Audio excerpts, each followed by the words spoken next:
બાળકોથી લઈ નાના મોટા બધાને મેગીનું નામ સાંભળતા જ મોઢામાં પાણી આવી જાય, બરાબર ને?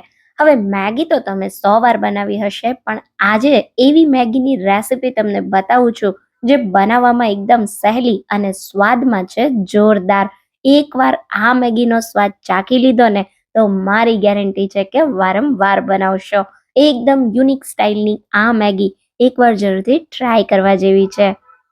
તો hello friends, welcome back to foods of fitness. હું છું અંકિતા વણઝારા અને ચાલો રેસિપી શરૂ કરીએ.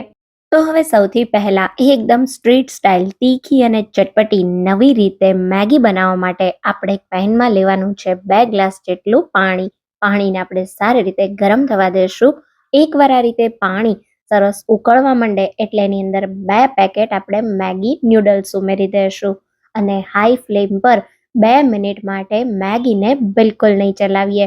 2 મિનિટ તમે મેગીને એમનેમ રહેવા દેશો એટલે આ રીતે એના નૂડલ્સ સરસ છૂટા પડી જશે. તો આને આપણે બિલકુલ ઓવરકુક નથી કરવાની. એકવાર મેગીના બધા જ નૂડલ્સ છૂટા પડી જાય એટલે એની અંદર 1 નાની ચમચી જેટલું તેલ ઉમેરીશું, મિક્સ કરી દેશું અને ગેસ બંધ કરી તરત જ બોઇલ થયેલા નૂડલ્સને આપણે સ્ટ્રેનરમાં કાઢી લેશું. હવે એની ઉપર ઠંડુ પાણી ઉમેરી દેશું જેથી મેગીનું કુકિંગ સ્ટોપ થઈ જાય. અને અહીંયા તમે જો જેવી મેગીની એડમાં બતાવે એવી જ એકદમ છુટ્ટી છુટ્ટી, બિલકુલ ચોંટે નહીં એવી રીતે નૂડલ્સ બફાઈ ગઈ છે. તો આને થોડી વાર માટે ઠંડી થવા દઈએ. ત્યાં સુધીમાં આપણે એક પેન લેશું, એની અંદર 1 ટેબલ સ્પૂન બટર ગરમ કરીશું. આજની મેગી એકદમ યુનિક ફ્લેવરની તૈયાર થવાની છે.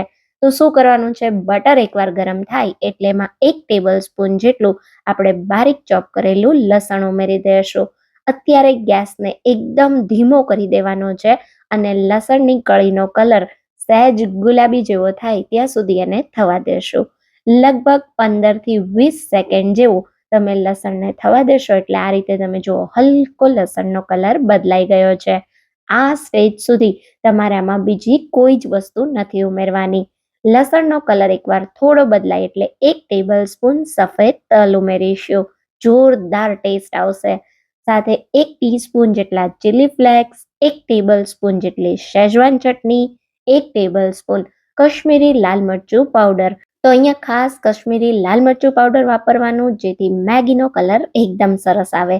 સાથે 1 ટેબલ સ્પૂન સોયા સોસ ઉમેરી સારી રીતે મિક્સ કરી દેશું અને એકદમ બધી પ્રોસેસ ધીમા ગેસ પર જ કરવાની છે.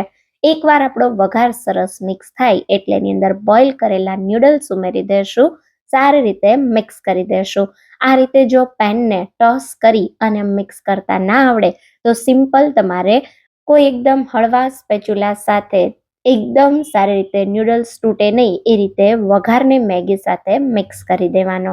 પછી એની અંદર આપણે મેગી સાથે જે મસાલો આવે, ટેસ્ટ મેકર આવે એ ઉમેરી દઈશું. તો બંને પેકેટ મેગી મસાલો મેં ઉમેરી દીધો છે અને હલકા હાથે સારી રીતે મેગીને મિક્સ કરી દઈશું. આ સ્ટેજ પર ગેસ એકદમ ધીમો જ રાખવાનો છે જેથી મેગી સરસ ગરમ રહે અને ઓવરકુક ના થાય. તો બસ એકવાર મસાલા મિક્સ થઈ જાય એટલે ઉપરથી બારીક કાપેલા લીલા ધાણા ઉમેરો અને તરત જ ગરમા ગરમ આ તીખી ચટપટી ચીલી ગાર્લિક મેગીને તમે સર્વ કરો. ખાવાની એટલી મજા આવશે ને કે 100% તમે મને યાદ કરશો. મેગી તો તમે 100 વાર ખાધી હશે, એકવાર આ રીતે બનાવીને ખાજો.